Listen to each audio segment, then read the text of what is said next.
Hey guys, welcome to Before They Were Famous. Before becoming infamous as the Deadpool killer in the media. You want to address the court or not? Not today. Later, when I come back, I will.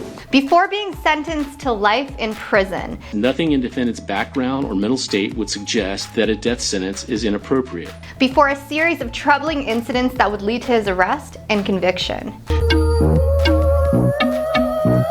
Before he charmed and tricked multiple women globally who are still falling for it to this day. What happens when a troubled past meets a life of crime? Meet Wade Wilson, infamously dubbed the Deadpool killer, sentenced to life in prison. He unexpectedly became a social media sensation, captivating audiences that clearly don't care he took the life of two innocent people. First-degree murder of Christine Melton, Diane Ruiz. Let's explore the shocking journey of Wade Wilson, where darkness and unexpected fame collide. I'm Jessica Chinking, and this is Before They Were Famous.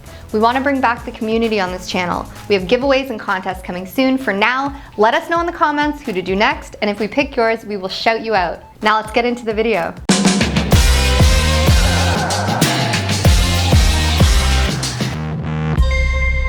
Wade Wilson was born on May 20th, 1994, and he grew up in Tallahassee, Florida. Adopted at a young age, Wade's early life was marked by instability and challenges. Growing up in Tallahassee, he attended Childs High School, where he struggled with behavioral issues.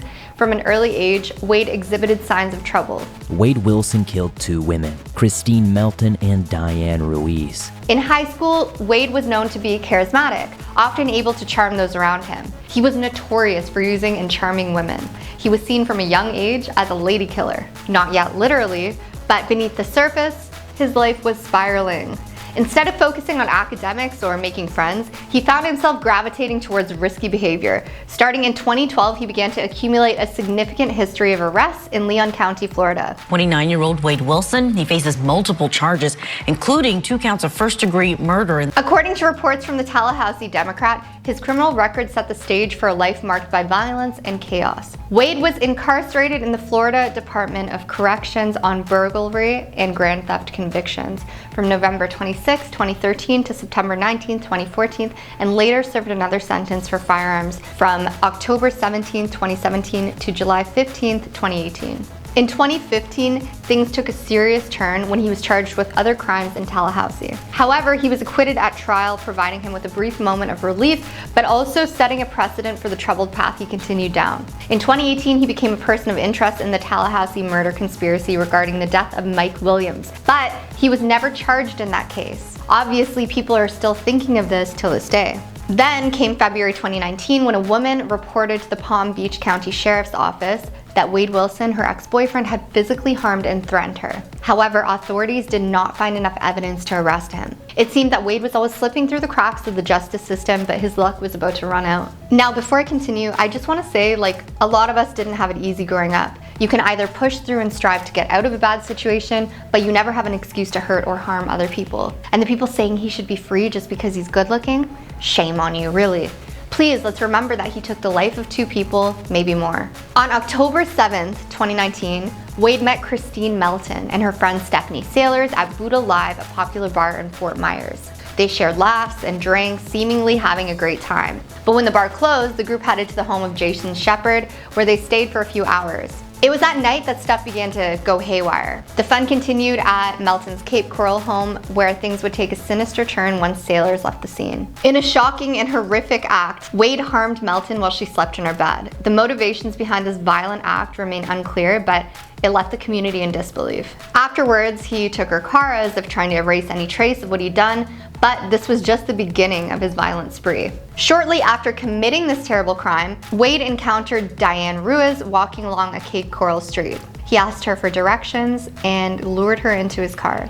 Before I continue, if you have a soft heart, if you don't do well with details of violence, please just skip the next minute of this video because it is disturbing. When Diane tried to exit, the situation escalated rapidly. Wade attacked her, causing her serious harm before pushing her out of the car and running over her multiple times. This shocking display of violence not only claimed 2 lives, but also left a community destroyed, scared, and shattered. And just when you think it can't get any more chilling, the story takes another twist. After the incidents, Wade called his biological father several times, confessing to the details of his actions. Initially dismissing these calls as fabrications of the whims of a good storyteller, his dad soon realized the seriousness of the situation. His dad realized that he was actually telling the truth. And with his wife listening in, they decided to call the police. His father ended up asking Wade for his location, pretending to offer support while letting the cops know exactly where he was. On October 8th, 2019, law enforcement arrested Wade at an unoccupied home that he had broken into. His reign of terror was finally over. On October 15th, 2020, Wade Wilson was sentenced to life in prison for his crimes. The sentence marked a tragic end to a life filled with turmoil and violence. The media soon called him the Deadpool Killer, a chilling nickname that arose from a shared name with a Marvel character better known as Deadpool. Not to mention, during his time in jail, he's just been doing the same thing, charming women, promising them marriage, laughing and joking as if he didn't just take lives. Despite the gravity of his actions, people became obsessed with Wade because of the way he looked. A lot of social media users find him attractive, and his image started to circulate online, even going viral on TikTok. This unexpected twist in his narrative turned him into an unlikely heartthrob. People are so weird though. This also happened with Jeffrey Dahmer, it happened with many other serial killers, Ted Bundy. People find them good looking, I don't know. They have a whole fan base of people that seem to love them despite the horrible things that they do. As it stands today, if he loses all appeals and is denied clemency by governor, he could face execution once a death warrant is issued. Wade's story serves a chilling reminder of how a troubled upbringing and a series of poor choices can lead to unimaginable consequences. Thank you for watching. What do you think of all this? Does he deserve the death penalty? Comment down below. Alright guys, as you know, before they're famous, they've partnered with Mogul Productions, which is allowing you access to Hollywood events and film sets. We're giving you the ability to either crowdfund as an investor or as a creator. And we're talking getting things like producer credits, access to red carpet events, stuff you could never have before. I mean, the Harvey Weinsteins and those guys who ran the world, well, the worst ones are locked away. And with the power of Web3, we're all getting our shot at doing what we love. I mean, you can even get a walk-on role in an upcoming feature film that's going to be released theatrically. There's no more Hollywood gatekeepers because Mogul Productions, well, they're making your Hollywood dreams a reality. And it's all through the power of Web3 and a tight-knit community. And we're also working with musical acts like Rello Renzano. Have you heard of him? Well, we just released his Before They Are Famous video, which included an in-depth interview. Take a look. So can you tell us about your journey into music and what inspired you to become a musician? I don't even know. So for this project here, well, Mogul Productions, they've teamed up with Rello for his debut album release, Can't Escape the Allure.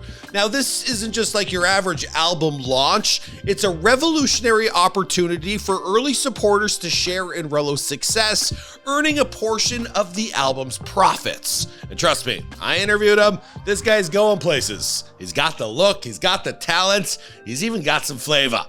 I'm rooting for him. Now, to make things even more interesting, well, Mogul is doing a token airdrop for those who want to get involved with this project and start investing in Mogul Productions. Now, what you need to do is you go over and sign up for the whitelist. That's at zeely.io.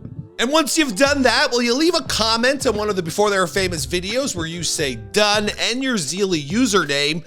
And that way, well, you'll be entered to win Mogul tokens. Now, they're going to allow you to spend some coin on future campaigns, like being a walk-on actor in a future movie. Heck, if you win one of those, I'll even go with you. I want to be in movies as well. Now, we got tons of collaborations and projects we'll be working on via Mogul in the future, and we update you at the end of every Before They Are Famous video, so be sure to stay tuned because we're going to be announcing new stuff each and every week. All right, till then, I'll see you guys in another video. Boom!